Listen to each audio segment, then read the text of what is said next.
안철수 의원이 어제 신당의 비전을 밝히면서 창당 작업에 속도를 내고 있습니다. 그런가 하면 새정치연합은 점차 분당의 길로 접어드는 모습인데요. 오늘 정치부 이준석 기자와 관련 이야기 나눠보도록 하겠습니다. 어서 오세요. 네. 자, 이 기자 먼저 안철수 의원이 어제 밝힌 신당 비전부터 얘기를 좀 해보겠습니다. 자, 수구도 비판을 했고 진보도 비판을 하면서 합리적인 개혁 노선을 선언을 했는데 자, 먼저 합리적 개혁 노선이 어떤 것인지 저는 잘 모르겠거든요. 네. 이 부분부터 좀 짚어주시고 어제 안 의원이 어떤 얘기했는지 같이 총평을 좀 부탁드리겠습니다. 네, 지금 뭐 앵커가 지적하셨듯이 좀 네. 모호하다 이런 지적이 있는 것도 사실입니다. 그렇지만 좀 어떻게 보면은 아직까지 이제 신당을 이제부터 나서겠다라고 막 밝혔기 때문에 뭐 당장 뭐 이렇게 손에 잡힌 게 나올 거라고 예상하기는 좀 이를 수도 있고요. 네. 안철수 의원이 탈당을 선언한 게 딱 2주 전입니다. 2주 전 일요일에 선언을 했었고 지난주 일요일 일주일 전에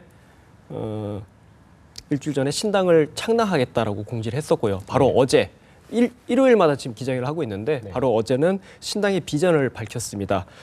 어제 가장 주목되는 단어가 그겁니다. 수구 보수와 낡은 진보를 배척하겠다 이렇게 대치하겠다고 얘기했는데 그러면서 또 다른 표현으로 70년대 개발 독재 세력과 80년대 운동권 패러다임을 바꾸겠다라고 했습니다. 말하자면 70년대 개발 독재 세력을 수구 보수로 규정했습니다. 현 집권 세력을 지칭하는 것으로 보입니다. 그리고 80년대 운동권 패러다임에 빠져 있는 낡은 진보, 즉 문재인 대표를 중심으로 한 현 새정치연합 세력을 낡은 진보로 규정을 했습니다. 이 두 세력, 수구 보수와 낡은 진보를 자신이 대체하겠다 이렇게 말을 했는데요. 말하자면 제3지대, 중도 신당론, 저희가 통상 얘기하는 중도 신당론을 말한 건데 그 구체적인 개념이 좀 모호한데 개념을 어떻게 정리했냐면 합리적 개혁 노선을 걷겠다라고 말을 했습니다. 네. 이제 근데 합리적 개혁 노선 다 좋은 단어를 다 갖다 쓴 거죠. 사실 네. 개혁이라는 단어는 진보 보수를 떠나서 모두가 쉽게 언급하는 단어거든요. 합리적 개혁 노선이 무엇이냐에 대해서는 어제 구체적으로 나온 게 없습니다. 보통 정치권이나 아니면 신당이 어떤 자기의 이념을 비전을 제시할 때 그걸 가장 구체적으로 보여줄 수 있는 거는 어떤 유권자들의 손에 잡히는 정책이라든가 아니면 그것을 상징할 수 있는 인물이 있어야 되거든요. 네. 어제 그 두 가지는 빠져 있습니다. 다만 그 방향성에 대해서는 어느 정도 귀뜸을 했습니다. 인재 사람과 관련해서는 3040 세대를 영입하겠다라고 얘기를 했습니다. 이게 아까 말씀드린 수구 보수와 낡은 진보를 대체하겠던 것과도 좀 연관성이 있는데요. 70년대 개발 독재 세력, 현재로 따지면은 좀 장년층이 되겠죠. 연배상으로는. 그리고 80년대 운동권 패러다임에 빠져 있는 낡은 진보다. 저희가 통상 386세대, 486세대라고 얘기를 하는데 네. 이 시점에 따지면 한 중년층 정도가 될 것입니다. 말하자면 이런 중장년층보다는 그보다 좀 연배가 아래인 80년대 운동권 패러다임에도 젖지 않은 3040 세대를 영입하겠다라고 어제 얘기를 한 겁니다. 어떤 비전과 자신이 제시한 비전과 자기의 인재 영입 대상 간에는 어느 정도 일관성이 있는 겁니다. 다만 뭐 구체적으로 어제 인물이 나오진 않았고요. 네. 정책에 있어서는 어제 공정성장이라는 단어를 꺼냈습니다. 공정성장 저희가 뭐 많이 얘기를 하는데요. 공정성장을 경제정책의 제일 기조로 삼겠다라고 했습니다. 저희가 거대 담론으로 얘기하는 경제민주화, 통상 뭐 뭔지 좀 애매하다는 분도 많으시지만 경제민주화를 실현하는 어떤 구체적인 방법론으로 공정성장론을 제시했다 이렇게 볼 수 있겠습니다. 지금 말씀하신 대로 구체적인 인물이 나오지 않으면서 이제는 누굴 영입하느냐가 굉장히 큰 관심이 될 것 같은데 현재까지 상황은 좀 어떻습니까? 아직까지 안철수 신당, 아직 뭐 신당이 출범하지 않았습니다만 안철수 진영 쪽에 같이 합류하겠다라고 하는 인사는 뭐 물론 새정치연합을 탈당한 탈당파 인사들, 현역 의원들이 있을 테고요. 그 외에 구체적으로 대중성 있는 인물들은 없습니다. 다만 예전에 안철수 의원이 예전에 대선에 한번 도전했었죠. 그때 옛 진신 캠프라고 합니다. 옛 대선 캠프였는데요. 네. 그 진신 캠프에서 일했던 안철수 쪽 진영들 인사들은 물론 다시 결집하는 모습이 지금 감지되고 있고요. 그 외에 방금 말씀드린 새정치연합을 탈당한 비주류 인사들이 있습니다.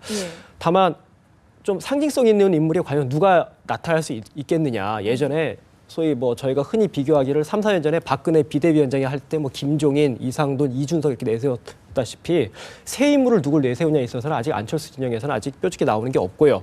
이제부터 안철수와 문재인 간의 인재 영입 경쟁이 시작됐다 이렇게 보면 되겠습니다. 인재 영입에서는 먼저 문재인 대표가 좀 치고 나간 모습인데요. 설 연휴 때죠. 설 연휴 때에 문재인 대표 1박 2일로 경남 양산에 자택을 찾았는데요. 그러다 갑자기 울산으로 향했습니다. 26일인데요. 울산에 가서 정참모 전 울산시의회 교육위원회 자택을 직접 방문했습니다. 네. 거기서 총선 교육 정책의 역량을 높이기 위해서 총선에 출마해달라고 요청을 했고 정참모 전 교육위원도 뭐 그렇게 하겠다라고 긍정적인 답변을 이끌어냈습니다. 문재인 대표가 직접 인재영입위원장을 직접 맡아서 본인이 직접 이렇게 다이다이로 이렇게 직접 컨택을 하면서 네. 출마 의사를 타진하고 있다고 하는데요. 일단 그랬고 어제는 표창원 전 경찰대 교수를 영입했습니다. 네. 이 표창원 경찰대 교수 같은 분은 이분은 좀 어느 정도 대중적 인지도가 좀 있는 분입니다. 방송 활동 등을 통해서 예. 있는데 이분이 2012년 지난 대선 때 국정원 댓글 사건 당시에 경찰대 교수였거든요. 그때 경찰의 즉각적인 수사를 공개 촉구했습니다. 그러면서 경찰대 교수로서 정치적 중립에 위반된다라는 논란이 휘말리면서 경찰대 교수직을 먼저 던지고 나온 분입니다. 그리고 최근에는 세월호 사건 관련해서 좀 더 선명성 있는 목소리를 내왔고요. 예. 좀 말하자면 정참모 전 교육위원도 그렇고 표창원 전 경찰대 교수도 그렇고 좀 더 야권의 선명성을 강조하는 인사들을 일단은 전면에 내세우는 분위기입니다. 그 외에 지금 뭐 장하성 고려대 교수라든지 이분은 안철수 캠프에서 예전에 좀 도왔던 분이거든요. 어떻게 네. 보면은 안철수 의원 쪽에 사람을 좀 빼오는 느낌이 좀 아직 장하성 교수가 어디로 간다라는 얘기는 안 했는데 좀 그런 시도를 하는 느낌이 있고요. 그 외에 뭐 방송 활동으로 유명한데요. 이철희 두문정치연구소 소장이라든지 경제통인 박승전 한국은행 총재, 그리고 남재희 전 노동부 장관 이런 인사들이 본인의 의사와는 또 무관하게 언론에 지금 여러 차례 좀 거론이 되고 있습니다.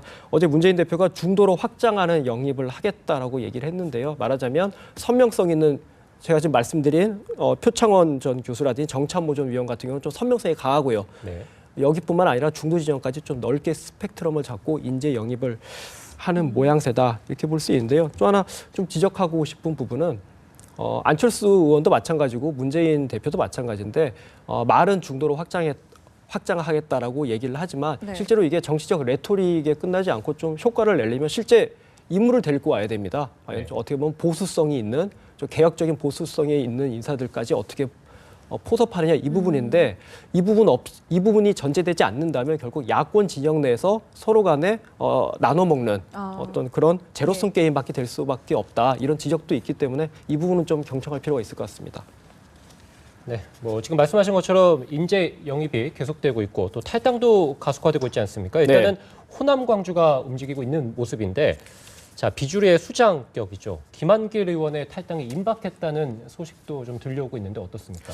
뭐 지금 그런 분위기가 좀 강한 것 같습니다. 이미 탈당 쪽으로 마음을 굳힌 것 같고요. 네. 이번 설 연휴 때 김한길 전 대표의 워딩을 보면은 마음을 굳혔다라는 느낌이 강하게 듭니다.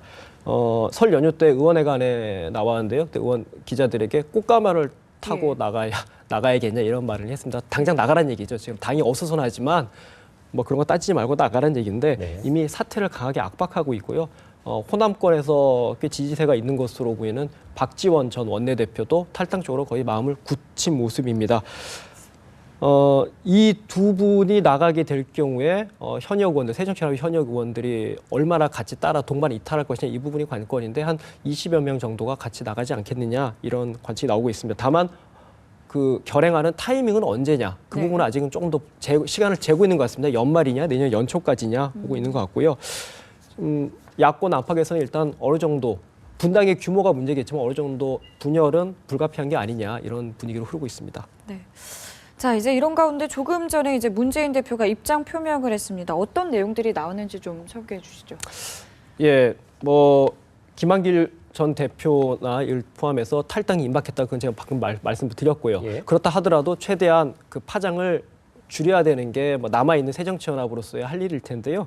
어제 수도권하고 3선 이상 중진들이 모여가지고 중재안을 하나 냈습니다. 조기 선대위로 가자라고 한 겁니다. 예전에 조기 선대위 안은 중재안으로 계속 거론이 됐었고 그 이전에 문재인 대표가 추가 탈당이 없으면 내가 그걸 받겠다라고 조건을 걸었습니다. 근데 어제는 상황이 더 심각해지니까 어제는 수도권 의원들이 추가 탈당이 있더라도 조기 선대위를 받으라라고 다시 한번 중재를 냈었고요. 거기에 대해서 문재인 대표는 거기에 대해서 근데 이제 방금 김한길 전 대표가 어제 좀 부정적인 입장을 밝혔습니다. 네. 뭐 자기도 이미 뜻을 충분히 밝혔고 문재인 대표도 나의 뜻을 충분히 알 것이다라고 했기 때문에 네. 이미 둘 간의 간극을 좁히긴 좀 어려운 상황이 아닌가 이런 생각이 들고요. 오늘 방금 전이죠. 9시에 최고위원회의에서 문재인 대표가 자신의 입장을 다시 밝혔습니다. 탈당을 언급하는 분들은 뜻을 거둬달라고 얘기했는데 이건 어떻게 보면 좀 원칙적인 내용이 될 테고요. 예. 자신의 거취를 둘러싼 논란은 더 이상 허용하지 않겠다라고 했습니다. 좀 물러나지 않겠다는 얘기가 되고 있습니다. 물론 거취는 내가 정한다, 결단도 나의 몫이다라고 전제를 달긴 했습니다만 자신의 거취를 둘러싼 얼른 불필요한 논쟁은 일단 접어두고 아까 말씀드린 인재영입이나 그런 걸 통해서 어떻게 보면 나갈 사람 나가라. 그렇지만 인재영입부터 자기는 정면 돌파하겠다 이런 뜻을 밝힌 것으로 해석이 됩니다. 네, 알겠습니다. 지금까지 정치부 이준석 기자였습니다. 고맙습니다. 네.